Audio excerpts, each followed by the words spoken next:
Assalamualaikum warahmatullahi wabarakatuh. Selamat datang kembali di channel Om Riz Official. Untuk kisah kali ini masih ada sebuah cerita dari tulisannya Luna Luminosa. Dan untuk kisah yang akan saya bawakan kali ini, sebuah kisah yang berjudul Kulhu Sungsang. Sebelum kita lanjut ke ceritanya, tekan dulu tombol like video ini. Dan jangan lupa tekan juga tombol subscribe channel ini. Nyalakan juga lonceng notifikasinya agar tidak ketinggalan cerita-cerita lainnya. Dan seperti apa untuk kisah kali ini? Langsung saja kita masuk ke ceritanya.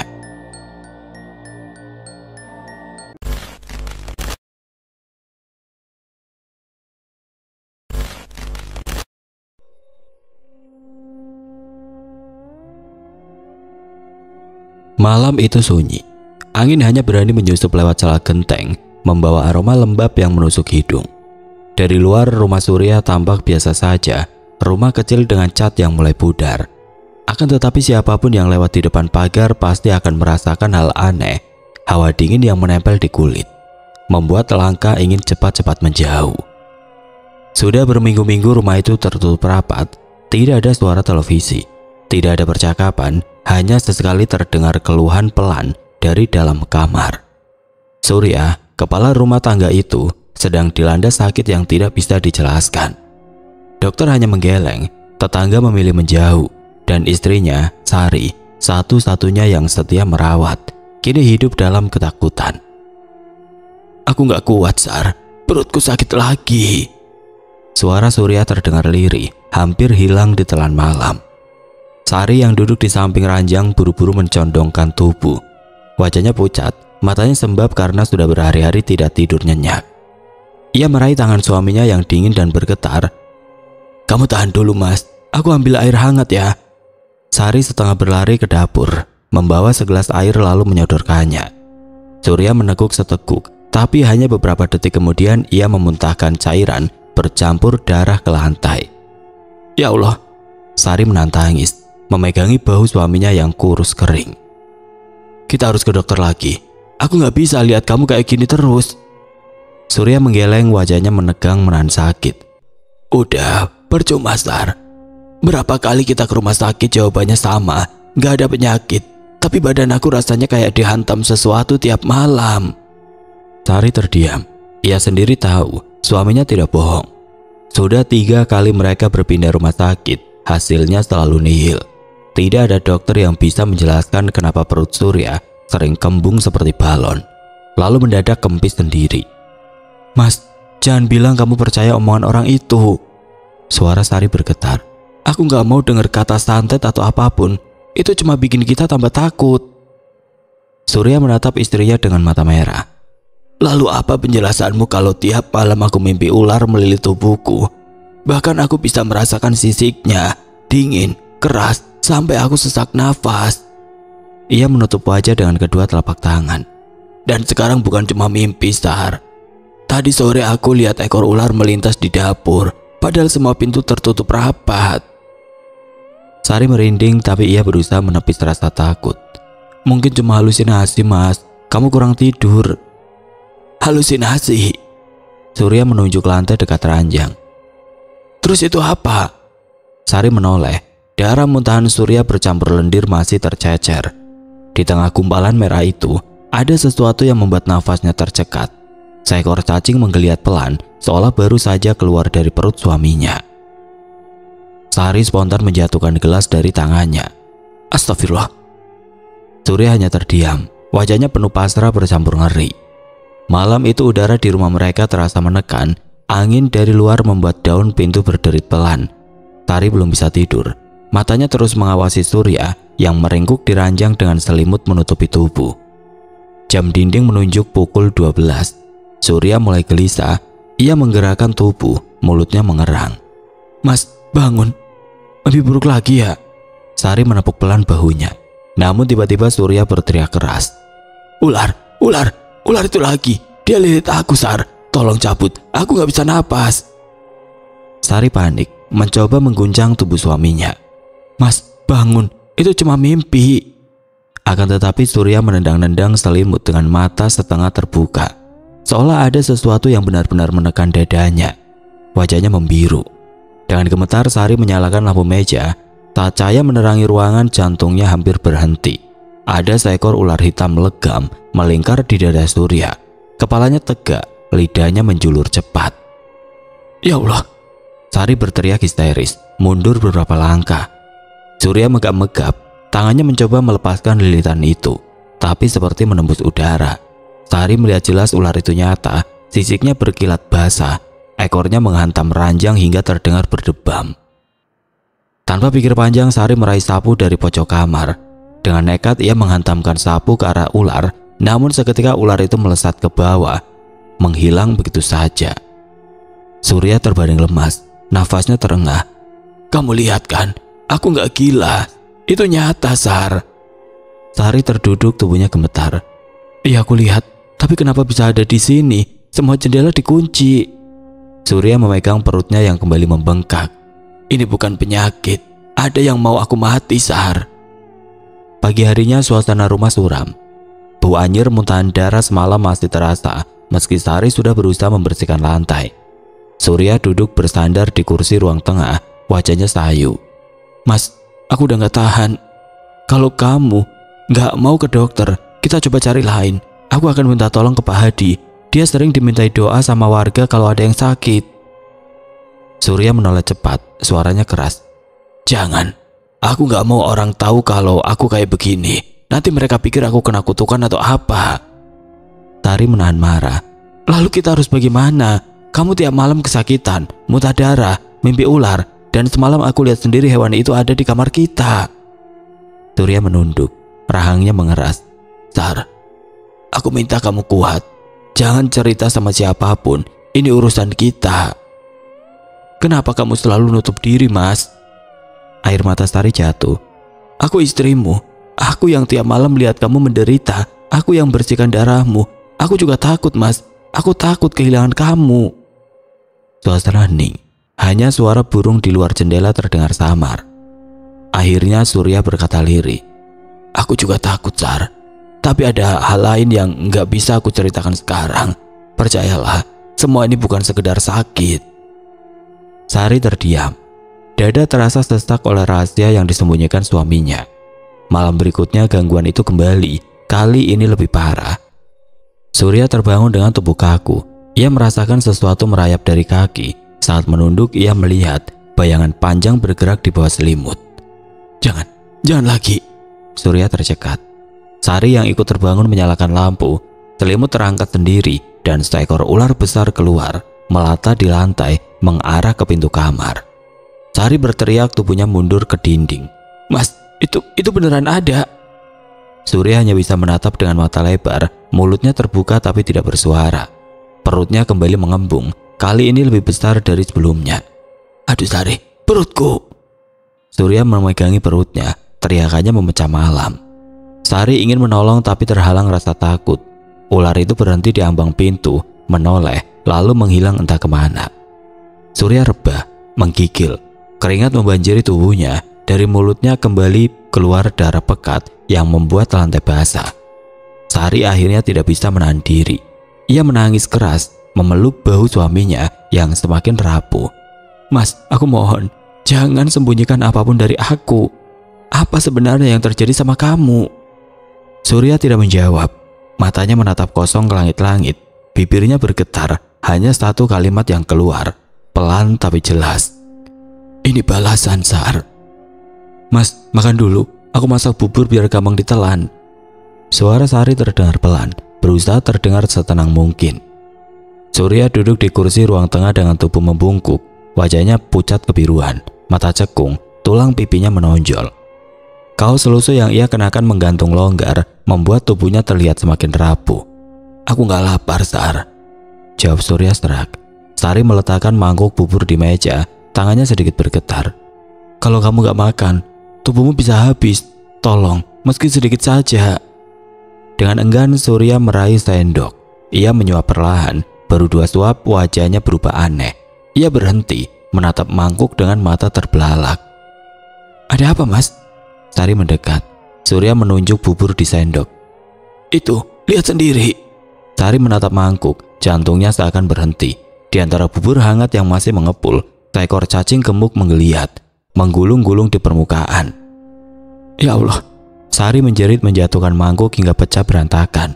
Bubur tumpah ke lantai dan dari gumpalan putih itu lebih banyak cacing kecil muncul, seolah memang berasal dari sana. Sari mundur ketakutan menempel ke dinding. Aku barusan masak, Mas. Aku lihat sendiri berasnya bersih, airnya jernih. Mana mungkin ada beginian? Surya hanya menatap lantai dengan wajah putus asa. Aku udah bilang, ini bukan sakit biasa. Siang itu Sari keluar sebentar ke warung. Ia bisa merasakan tatapan orang-orang yang berbisik-bisik ketika ia lewat. Itu istrinya Surya ya? Katanya rumahnya angker sekarang. Iya, tiap malam ada suara orang teriak. Ada juga yang lihat ular masuk lewat atap, tapi nggak pernah keluar lagi. Astagfirullah, jangan sampai nular ke rumah kita. Sari menunduk, pura-pura tidak dengar. Hatinya perih, tapi ia tahu omongan itu menyebar makin luas. Sesampainya di rumah, ia menemukan Surya duduk di kamar. Wajahnya pucat pasi. Kamu dari mana saja? Suaranya terdengar curiga. Beli sayur di warung. Surya menatapnya lama. Orang-orang ngomongin kita kan? Sari terdiam, lalu duduk di sampingnya. Biarin aja, Mas, mereka nggak tahu apa-apa. Yang penting sekarang kamu harus sembuh. Surya menghela nafas panjang. Aku nggak yakin bisa sembuh, Sar. Aku merasa ada sesuatu di dalam tubuhku yang bukan milikku. Sari menatap suaminya dengan mata berkaca-kaca. Jangan ngomong gitu, Mas. Kita pasti bisa cari jalan keluar. Malam tiba. Sari sengaja menyalakan lampu ruang tengah karena tidak berani membiarkan rumah gelap total. Ia duduk di kursi, sementara Surya terbaring di ranjang gelisah. Suara aneh tiba-tiba terdengar dari kolong ranjang. Shh, seperti desisan ular. Mas, kamu dengar gak? Sari berbisik ketakutan. Surya membuka mata. Aku udah dengar itu sejak sore. Dari bawah tempat tidur. Dia nunggu aku. Sari langsung berdiri. Jangan ngomong gitu, Mas. Aku cek sekarang.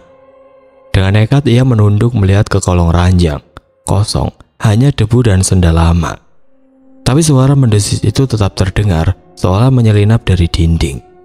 Mas, kosong, gak ada apa-apa. Surya menutup wajah dengan tangan.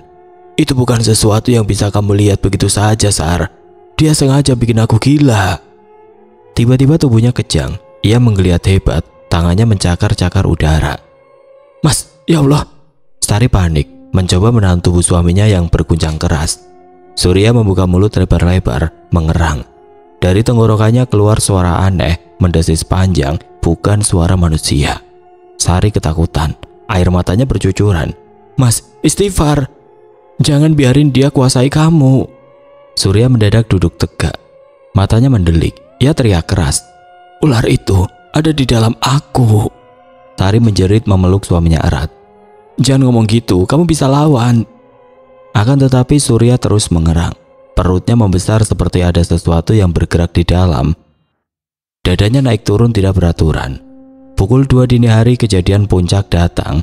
Surya kembali terlelap setelah tubuhnya kelelahan. Sari menunggu di samping. Matanya berat tapi ia tidak berani tidur. Tiba-tiba Surya mengerang lagi. Tubuhnya menegang, keringat bercucuran, mulutnya terbuka lebar. Lebih lebar dari biasanya, hingga terdengar bunyi sendi rahangnya retak. Mas, bangun, kamu kenapa? Sari mengguncang bahunya. Namun yang keluar dari mulut Surya bukan kata-kata, melainkan kepala seekor ular hitam yang perlahan merayap keluar. Lidahnya menjulur cepat. Sari menjerit histeris terhuyung jatuh ke lantai. Ia melihat jelas ular itu keluar dari kerongkongan suaminya. Panjangnya terus bertambah, tubuhnya licin berkilau oleh lendir. Surya berteriak setengah mati. Suaranya parau. Cabut, Sar, cabut, tolongin aku. Akan tetapi Sari terlalu terpaku ketakutan. Ular itu menggeliat di atas dada Surya, lalu melata turun ke lantai, bergerak cepat ke arah pintu kamar. Surya terbaring lemas, wajahnya pucat, bibirnya berdarah. Kamu lihat kan? Dia keluar dari aku, dia tinggal di dalam tubuhku. Sari hanya bisa menangis keras, memeluk suaminya yang setengah sadar. Rumah itu dipenuhi isak tangis, suara desis ular yang perlahan menghilang, dan tubuh Surya yang semakin rapuh seperti tinggal menunggu waktu. Surya, ini apa? Suara Sari terdengar panik dari dapur. Surya yang masih lemah di ranjang berusaha bangkit. Tubuhnya gemetar. "Ada apa lagi, Sar?" Sari menatap tangannya sendiri. Segenggam beras yang baru saja ia cuci bergerak keluar dari sela-sela butiran putih itu. Cacing-cacing kecil melata di telapak tangan. Ia menjatuhkan baskom ke lantai. Air berhamburan. "Ya Allah, Mas, lihat ini." Suaranya pecah histeris. Surya berusaha berdiri meski lututnya nyaris tidak sanggup menopang. Ia menyeret langkah menuju dapur, matanya melebar. Tubuhnya merinding begitu melihat cacing masih bergerak di lantai, bercampur dengan beras yang berserakan. "Kenapa semua ini terjadi pada kita?" Sari terisak, tubuhnya gemetar hebat. Surya memegangi perutnya yang kian perih. "Aku juga tidak tahu, Sar. Tapi ini bukan hal wajar. Tidak mungkin semua ini hanya kebetulan." Mereka saling menatap. Rasa takut menggantung di antara keduanya. Malam itu ketika Surya mencoba memejamkan mata, suara aneh kembali terdengar. Bukan hanya desis di kolong ranjang, kali ini terdengar seperti derap kaki kecil berlarian. Ia menutup telinga tapi suara itu semakin jelas. "Siapa di bawah sana?" Surya memaksa diri menunduk. Mengintip dari tepi ranjang, kosong, namun tiba-tiba sesuatu menyentuh kakinya. Dingin, licin, bergerak cepat. "Astagfirullah!" Surya melompat mundur hingga tubuhnya terjatuh dari ranjang. Sari berlari dari dapur. "Mas, kenapa?" "Ada yang menyentuh kakiku, licin seperti ular." Wajah Surya pucat pasti, nafasnya terengah. Sari menoleh ke bawah ranjang, tapi tidak ada apapun. Lantai bersih, hanya bayangan gelap. "Tidak ada apa-apa, Mas. Aku tidak berbohong. Aku merasakannya." Surya memegangi kakinya yang masih bergetar. Beberapa hari kemudian saat malam tiba, suara keras terdengar dari dapur. Piring jatuh berantakan, Sari berteriak nyaring. "Mas, tolong!" Surya berlari tertatih. Ia menemukan Sari tergeletak di lantai, wajahnya pucat dan penuh ketakutan. Matanya terbuka lebar, menatap kosong ke arah langit-langit. "Sari, bangun!" Surya mengguncang tubuh istrinya, namun Sari hanya terdiam. Bibirnya bergetar tanpa suara, tubuhnya kaku. Tangannya menggenggam sendok yang masih berumuran beras, jatuh pelan ke lantai. "Ya Allah, jangan begini, Sar. Jangan tinggalkan aku." Surya menangis memeluk tubuh istrinya yang tiba-tiba lumpuh. Keesokan harinya orang tua Surya datang. Ibunya langsung menangis melihat kondisi putranya yang semakin kurus dan istrinya yang hanya terbaring lemah. "Surya, apa yang sudah terjadi di rumah ini?" tanya sang ayah dengan wajah tegang. Aku tidak tahu ya. Semuanya terjadi begitu saja. Badanku sakit terus. Suara-suara aneh, makanan penuh cacing. Sekarang Sari." Surya memegangi kepalanya. "Aku merasa rumah ini bukan tempat aman lagi." Ibunya menatap dapur dengan resah. "Dari dulu ibu sudah tidak enak perasaan sama rumah ini. Tapi kau keras kepala, Surya." Surya menunduk. Air matanya jatuh tanpa bisa ditahan. "Aku menyesal, Bu. Aku menyesal sekali." Hari-hari berikutnya terasa lebih berat. Surya hanya bisa duduk di kursi sambil menjaga istrinya. Sari jarang bicara, hanya tatapan kosong dan senyum tipis yang entah ditunjukkan kepada siapa. Suara-suara aneh yang sering terdengar, kadang seperti langkah kaki, kadang seperti suara mendesis panjang. Tetangga mulai menjauh. Tidak ada lagi yang berani mampir, bahkan anak-anak yang biasanya bermain di depan rumah kini memilih memutar jauh. "Lihat, Bu, orang-orang itu menatap kita seolah-olah kita pembawa sial," ucap Surya lirih sambil memandang keluar jendela. Sang ibu menepuk bahunya. "Biar saja mereka, yang penting kita tetap berdoa dan berusaha." "Tapi ini bukan sekedar sakit atau kebetulan. Aku yakin ada sesuatu yang menyerang kita. Aku bisa merasakannya." Surya menatap ayahnya yang diam sejak tadi. "Ya, aku tidak gila. Aku tahu ada sesuatu di rumah ini." Ayahnya menghela nafas panjang. "Kalau benar ada yang tidak wajar, kita harus mencari cara untuk menghadapinya. Tapi jangan sampai imanmu goyah, Surya." Surya terdiam. Di dalam hatinya ketakutan bercampur dengan keyakinan bahwa dirinya sedang ditargetkan sesuatu yang jauh lebih besar dari sekedar penyakit. Surya terbangun dengan keringat dingin. Sari tidur dengan tubuh kaku di ranjang. Suara desis semakin keras dari kolong. Ia menutup mata rapat, berharap itu berhenti. Tapi tiba-tiba tenggorokannya terasa panas. Surya menjerit, tubuhnya melengkung menahan sakit. Orang tuanya terbangun, berlari masuk ke kamar. "Surya, kenapa?" Surya memegangi lehernya, dari mulutnya keluar suara aneh, seperti hembusan panjang yang bukan manusia. Lalu sesuatu merayap dari tenggorokannya. Seekor ular kecil keluar dari mulutnya, menggeliat basah, jatuh ke lantai. Sari tiba-tiba menjerit, meski tubuhnya masih kaku, matanya membelalak penuh ngeri. Ibunya menangis histeris. "Ya Allah, apa ini? Apa yang terjadi pada anakku?" Ayahnya berusaha mengusir ular itu dengan sapu, tapi hewan itu bergerak cepat dan menghilang ke celah pintu. Surya terkulai lemas, nafasnya tersengal, air matanya jatuh. "Sekarang aku yakin ini bukan penyakit, ini sesuatu yang dikirim untuk membunuhku." Suasana kamar mencekam, tangis dan ketakutan bercampur jadi satu. Pagi harinya kabar itu menyebar ke tetangga. Beberapa orang berdiri jauh di depan pagar, berbisik dengan wajah pucat. Mereka bilang, "Surya memuntahkan ular semalam. Rumah itu sudah tidak wajar, seperti ada yang menguasai. Jangan dekat-dekat, bisa bahaya." "Surya, kenapa kau melamun begitu lama?" Suara ibunya pelan, penuh khawatir. Surya menunduk, tubuhnya masih lemah setelah kejadian semalam. "Bu, aku baru ingat sesuatu. Mungkin ini semua akibat perbuatanku dulu." "Apa maksudmu?" Ayahnya mendekat, wajahnya tegang. Surya menghela nafas panjang, tangannya gemetar memegangi lutut. "Beberapa tahun lalu aku pernah berselisih dengan Raka, saudaraku sendiri. Kami berebut harta warisan setelah bapak meninggal." Ibunya menutup mulut dengan tangan, matanya berkaca. "Astaga Surya, aku tidak bisa terima saat itu," lanjutnya dengan suara parau. "Aku ingin semuanya jatuh ke tanganku. Aku merasa berhak karena aku anak yang lebih tua. Raka melawan, dia tidak mau menyerah. Aku bodoh, Bu. Aku mencari jalan yang salah." Ayahnya menatap tajam.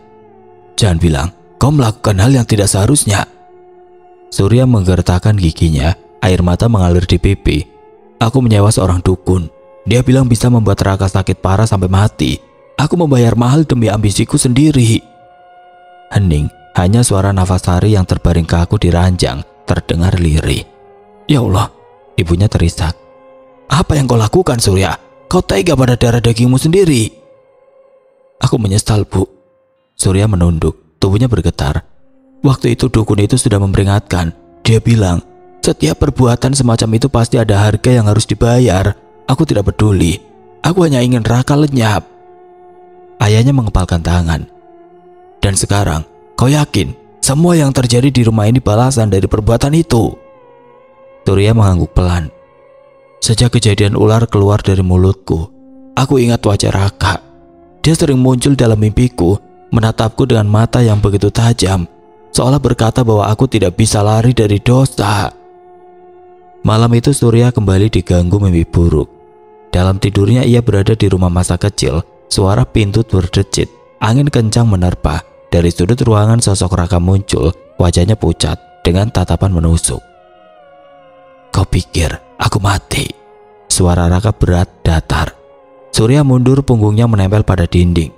"Tidak, aku tidak bermaksud sejauh itu." "Kau ingin aku lenyap demi harta.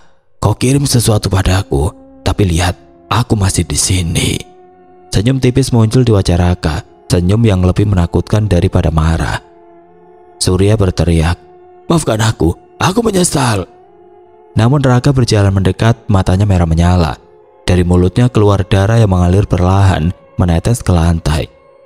"Kau tidak akan pernah bebas, Surya. Apapun yang kau rasakan sekarang itu baru permulaan." Surya terbangun dengan teriakan keras, tubuhnya basah oleh keringat, nafasnya memburu. Orang tuanya bergegas masuk ke kamar. "Surya, mimpi lagi." "Raka, dia muncul lagi menatapku berkata, aku tidak akan pernah bebas." Suara Surya parau nyaris terputus. Ibunya menangis memegangi dada. "Astaga, anakku, apa yang harus kita lakukan sekarang?" Ayahnya menatap Surya tajam. "Kalau benar ini akibat perbuatanmu, satu-satunya jalan adalah bertanggung jawab. Kau harus mengaku pada Raka. Kau harus meminta maaf. Kalau tidak, aku takut gangguan ini tidak akan berhenti." Pagi hari suasana rumah kian muram. Warga yang lewat sengaja menjaga jarak. Ada yang melirik cepat lalu menunduk, ada yang berbisik lalu menunjuk pagar. Surya mendengar semuanya, kata terkutuk terus terngiang di telinganya. Ia menutup wajah dengan kedua tangan. Ayah, ibu, aku tidak tahu harus bagaimana. Kalau aku menemui Raka, apa dia maafkan aku? Ayahnya duduk di sampingnya. Tidak ada salahnya mencoba, tapi kau harus siap. Perbuatanmu terlalu berat, Surya. Kalau dia tidak mau memaafkan, suara Surya bergetar. Setidaknya kau sudah berusaha. Lebih baik menghadapi daripada terus dihantui, jawab ayahnya tegas. Sore itu ketika matahari mulai tenggelam, Surya duduk di ruang tamu bersama ibunya. Sari terbaring lemah, tidak lagi mampu banyak bicara. Bu, aku takut. Setiap kali aku pejamkan mata, wajah Raka selalu muncul. Tatapannya menusuk seperti pisau. Aku bahkan bisa merasakan nafasnya dekat sekali di wajah aku. Ibunya menggenggam tangannya erat. Nah, ibu tahu kau menyesal, tapi penyesalan saja tidak cukup. Kau harus mencari jalan untuk memperbaikinya. Aku tidak tahu harus mulai dari mana. Surya menunduk, suaranya pecah. Aku bahkan tidak tahu apakah dia masih hidup atau sudah mati karena ulahku. Ibunya terdiam, kata-kata itu membuat bulu kuduknya berdiri. Malam kembali datang, Surya mencoba tidur, tapi tubuhnya terus gelisah. Suara langkah kaki kembali terdengar, semakin jelas. Raka, kau di sini? Surya berbisik lirih, meski tidak ada jawaban. Tiba-tiba bayangan hitam muncul di sudut kamar. Dari kegelapan, suara berat menggema. Kau tidak bisa kabur, Surya. Surya menjerit, tubuhnya menegang. Matanya terbuka lebar, tapi bayangan itu tetap ada. Seolah nyata. Sosok menyerupai Raka perlahan mendekat, menatapnya dengan mata merah menyala. Kau menungguku mati, tapi lihat, aku tetap hidup di setiap teriakanmu. Surya menutup telinga, mengguncang kepalanya sendiri. Pergi dari sini. Ayah dan ibunya masuk dengan panik. Mereka melihat Surya meraung di ranjang, tubuhnya melengkung, seperti menahan sesuatu dari dalam. Surya, sadar nak. Ayahnya mengguncang bahunya. Surya menangis keras. Aku menyesal, aku tidak mau begini. Raka, maafkan aku. Namun suara tawa dingin terdengar samar dari sudut kamar, membuat bulu kuduk semua orang berdiri. Esoknya Surya duduk di kursi dengan tubuh lemas, matanya sayu, wajahnya pucat. Ayah, ibu, aku sudah tidak kuat lagi. Kalau ini balasan dari perbuatanku, aku rela, tapi jangan ganggu Sari. Dia tidak tahu apa-apa. Ibunya menangis memeluk bahunya. Anakku, ibu tidak tahan melihatmu begini. Ayahnya menatap Surya dalam-dalam. Kalau kau masih punya kekuatan, kita akan cari Raka. Kita harus tahu bagaimana keadaannya sekarang. Hanya itu jalan satu-satunya. Surya menelan ludah, dadanya naik turun. Iya, aku akan hadapi. Meski aku takut, aku akan temui dia. Kalau dia mau membunuhku, biarlah, asal semua ini berhenti. Di luar rumah angin bertiup kencang. Daun-daun kering berterbangan seolah menjadi pertanda bahwa langkah Surya berikutnya akan membuka sesuatu yang lebih gelap daripada yang pernah ia bayangkan. Ayah, ibu, aku ingin tahu satu hal. Suara Surya lirih, hampir tidak terdengar. Tubuhnya terbaring di ranjang dengan nafas terengah. Apa itu nak? Tanya ibunya sambil mengelus dahinya. Raka, kenapa dia tidak pernah jatuh sakit? Kenapa santet itu tidak berhasil? Surya menatap kosong ke langit-langit kamar. Ayahnya saling pandang dengan istrinya. Hening sejenak sebelum akhirnya ia berkata pelan. Kau tidak tahu Surya, Raka sejak dulu belajar ilmu. Itu semacam tameng gaib. Orang menyebutnya Kulhu Sungsang. Surya terperajat, wajahnya berubah pucat. Kulhu Sungsang. Ayahnya mengangguk. Ilmu itu tidak bisa ditembus oleh santet. Semua serangan gaib yang dikirimkan akan kembali pada pengirimnya. Itulah yang terjadi padamu. Surya menutup wajah dengan kedua tangan. Suaranya pecah. Jadi semua yang kualami, ular, cacing, sakit ini, semua karena ulahku sendiri. Aku yang mengirim dan aku juga yang menerima. Ibunya menangis. Anakku, kenapa kau tidak mendengarkan peringatan sejak awal? Malam menjelang, suara jangkrik terdengar samar di luar rumah. Surya meringis. Tangannya meraba perut yang terasa keras, seperti dipenuhi sesuatu.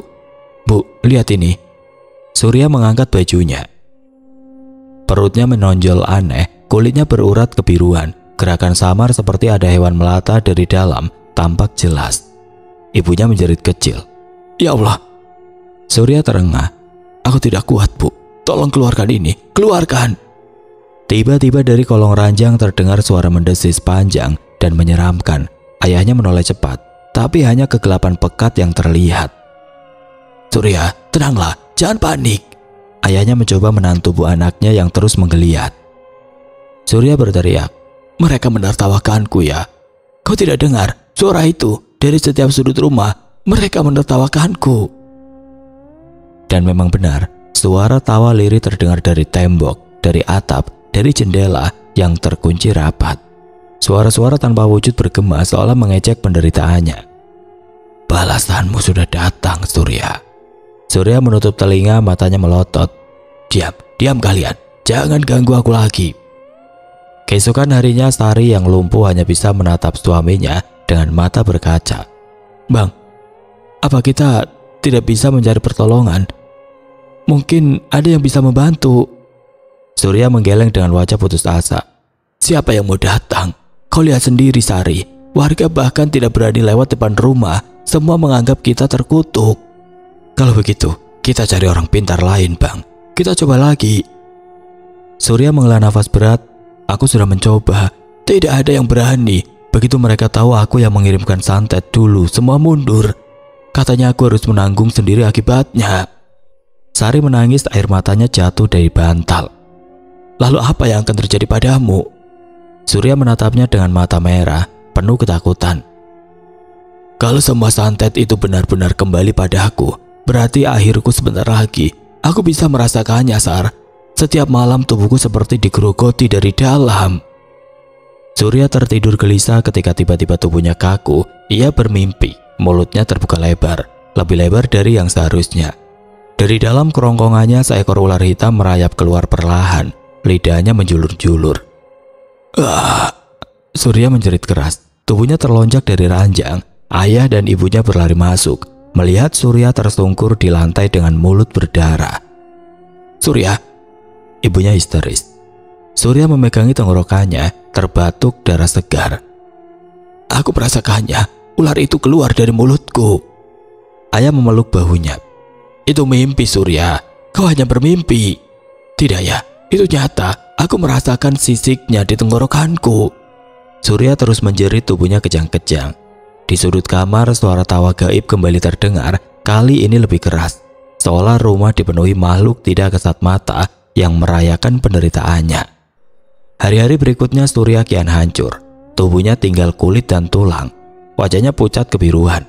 Luka-luka aneh muncul di sekujur tubuh seperti goresan cakar atau gigitan. Ibunya hampir setiap hari menangis. "Anakku, apa kau tidak bisa bertahan sedikit lagi?" Surya terengah, matanya sayu. "Bu, aku lelah.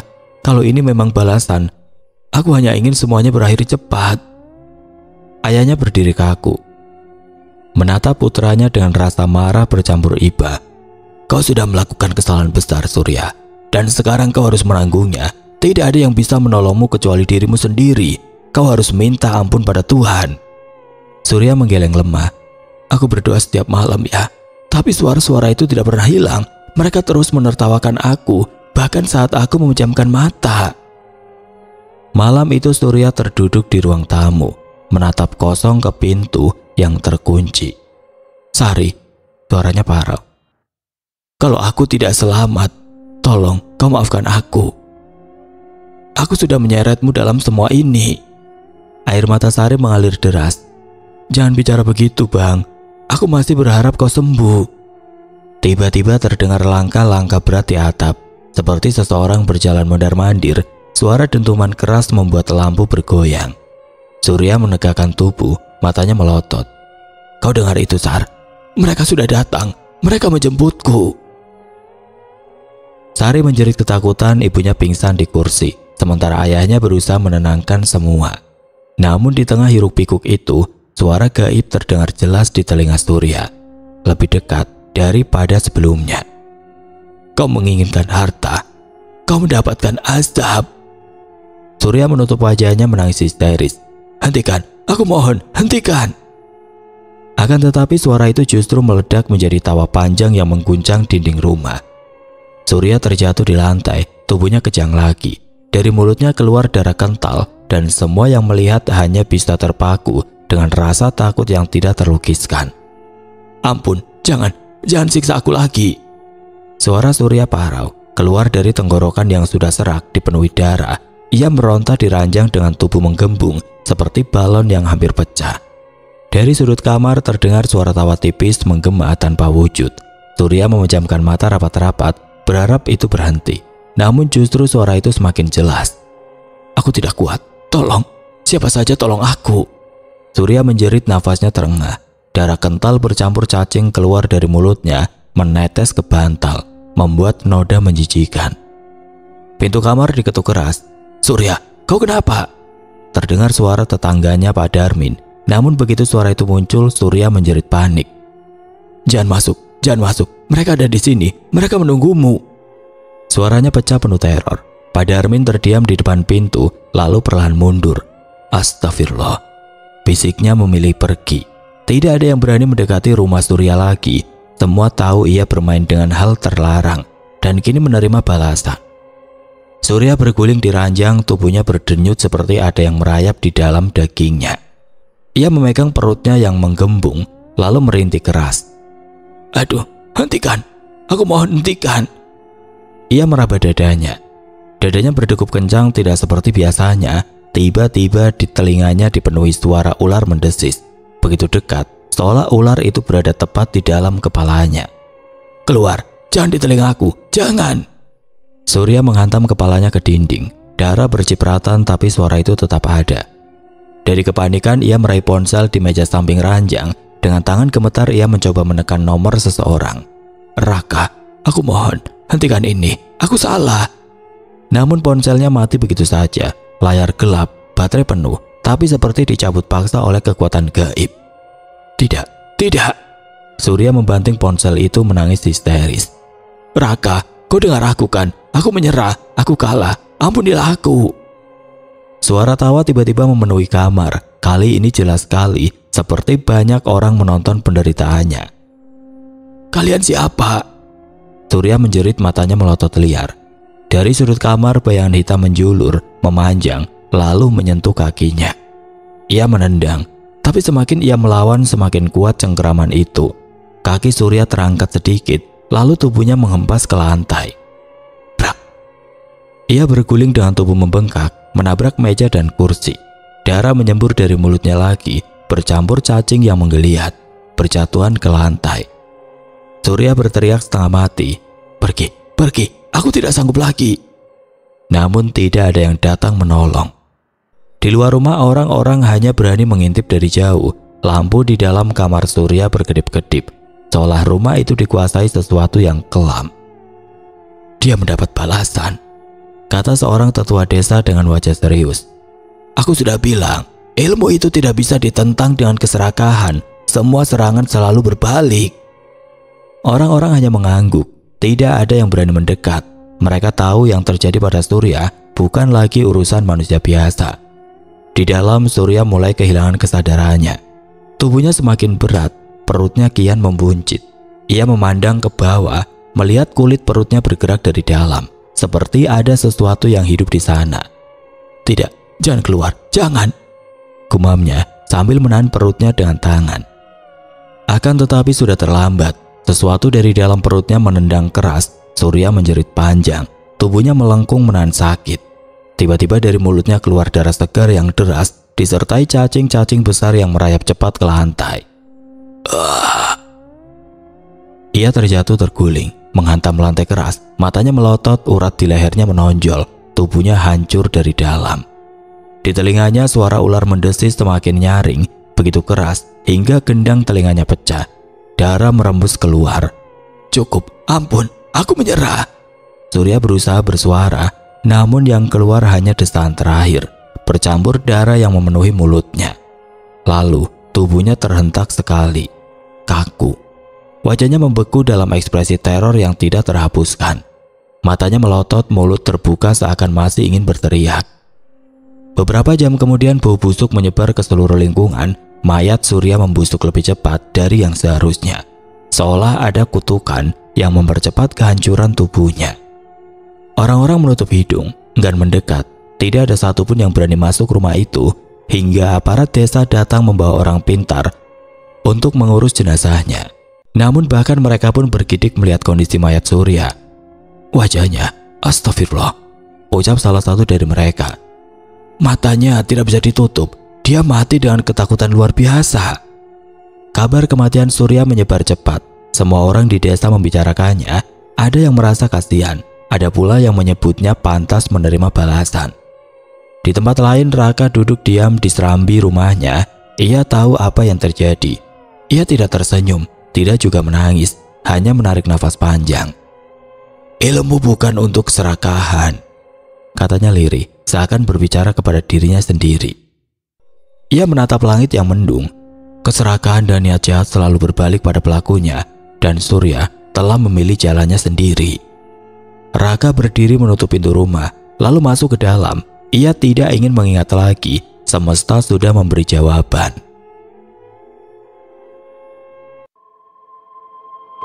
Oke teman-teman, sekian untuk kisah kali ini. Bagaimana menurut kalian tentang kisah ini? Tulis komentar kalian di kolom komentar. Dan buat teman-teman yang baru bergabung, jangan lupa untuk like, komen, share, serta subscribe channel ini. Dan nyalakan juga lonceng notifikasinya agar tidak ketinggalan cerita-cerita lainnya. Dan akhir kata, wassalamualaikum warahmatullahi wabarakatuh.